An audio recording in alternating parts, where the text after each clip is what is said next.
going, Ben the Pool and Spa Tech here. So today, first day back off annual leave, I got a corker of a job. Putting a Summerwave heat pump into an existing spa system. So I'll flip the camera around and show you what's been done and what's got to be done. So I've already removed the prior equipment that was here. I'll flash a photo up on the screen up in a minute. Here's the return plumbing. Got a waste line and the return line to this lovely indoor spa. Old unit, very nice. Insert an 8 kilowatt Summerwave heat pump with our new full inverter technology. Pretty cool heat pumps.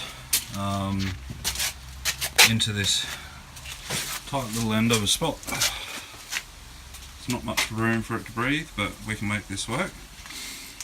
Also got the original blowers that'll get left behind, the original air light switch box for their original light.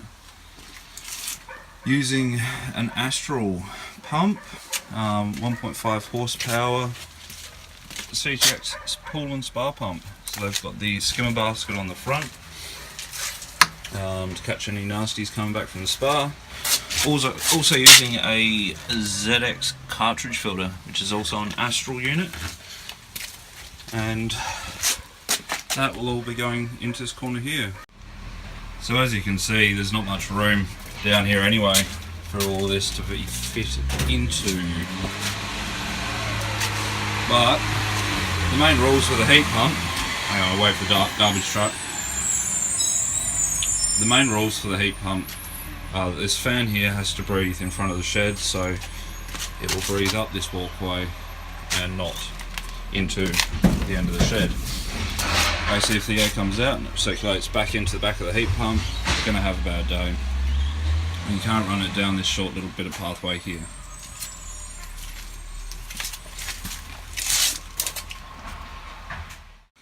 So with today's episode, I reckon I'm going to cover a few hurdles of things when it comes to doing these sorts of jobs, especially when exchanging a gas heater.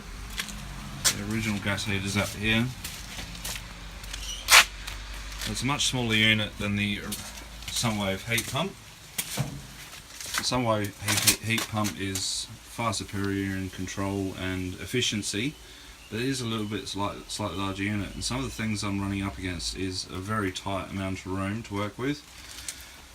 An old valve here that has been put in the system, which would be great to replace, and I can't plumb into this or anything along here pre the valve, so I'm going to have to cut here and here and put a new valve in. Where's that gone?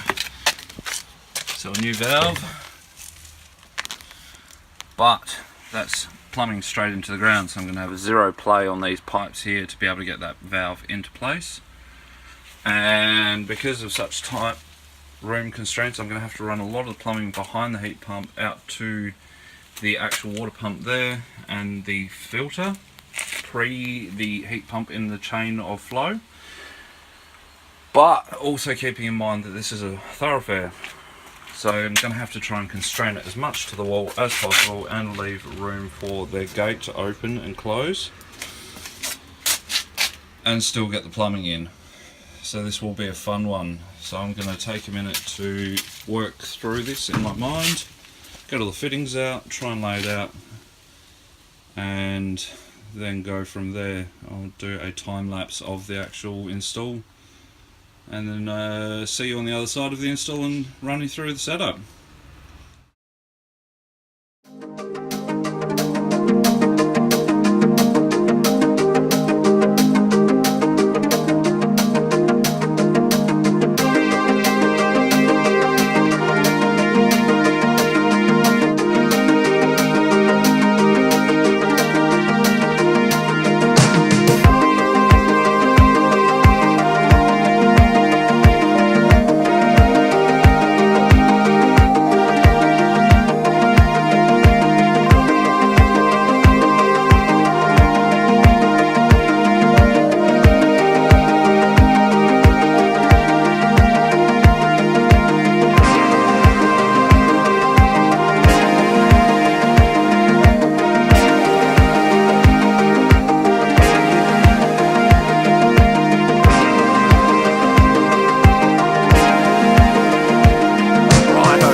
waypoint with this build for the Summerwave heat pump with the full inverter.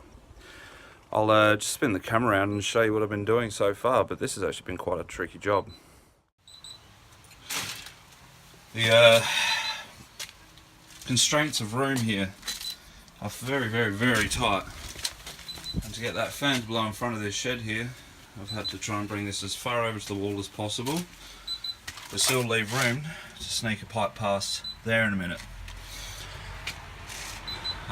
So I've got this pipe coming out of the ground here. This is the water supply from the spa.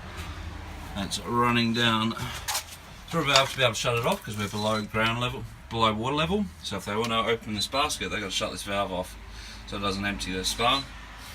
Out of the pump into the ZX filter, out of the ZX filter into a T, and I'll explain that in a minute.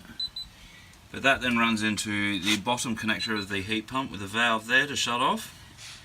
The next one will be coming out of the heat pump here.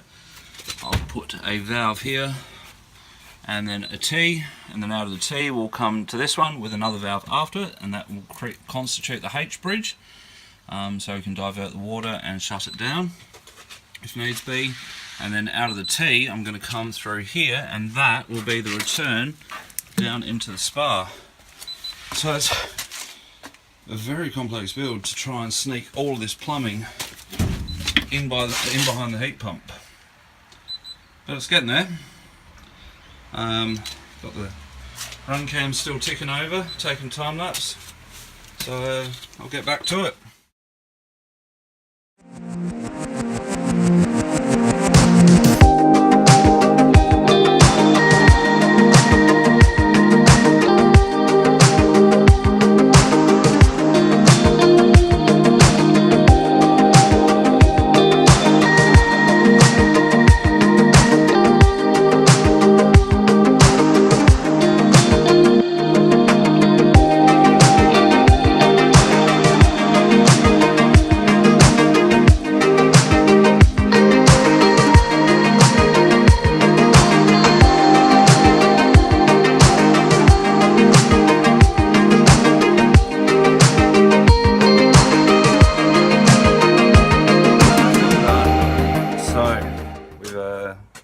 I've done all the plumbing now, and it's just time waiting for the spa bath to fill up. So that's just got the hose cranking away, and then fire it all up, make sure she doesn't leak. Final configuration time. The plumbing from the front all seems fairly neat, straightforward. It's quite a complex little maze at the back there. To run through it, what I've done is this bottom pipe down here is where the water comes from the spa, runs through along underneath and between these two other pipes, through the middle, through this valve. Now that's to shut it off because the pump and system is below the water level of the spa, so if they want to open up the basket they won't have water gushing out. So the water will go through the pump, out of the pump, into the cartridge filter. Out of the cartridge filter, hit a T piece. Now, you can, with the valves, send it back to the spa without going through the heat pump. And that would mean that this valve would be open, this valve would be closed, and the bottom valve down there would be closed. So, with all those valves closed, and this one open, the water wouldn't be able to travel back through the heat pump, so it would be forced up through this bend here, through this valve, through this T-piece, and around here, back to the spa or out to the waistline. But now, if we open up this valve and the bottom valve down here, close the bypass valve off as I've labelled it for the customer, what will happen is the water will come out of the filter and it won't be able to go up through here because that's blocked off. So it'll go down through that bottom pipe, along through to the bottom valve down there, into the heat pump, out of the heat pump, back through this valve. Once again that valve's shut, so up, through, and back to the spa. It's a neat little system. It's pretty complex to try and get that to all fit and be neat, especially the normal way to a H bridge. assembly for controlling the water flow. At the end of the day, room being tight, had to be done. Now, these heat pumps, I will do a run through on these soon once I've got it all up and chooching. These heat pumps, Summerwave series with the full inverter, and even the 3-step inverter, they're absolute duck's guts of heat pumps. Incredible little heat pumps they are. Highly efficient with their COP ratings, and yeah, very reliable too, and quite quiet. Well, very quiet. Yeah, so hopefully soon I'll be able to run through one of them and do a full video on how to operate them.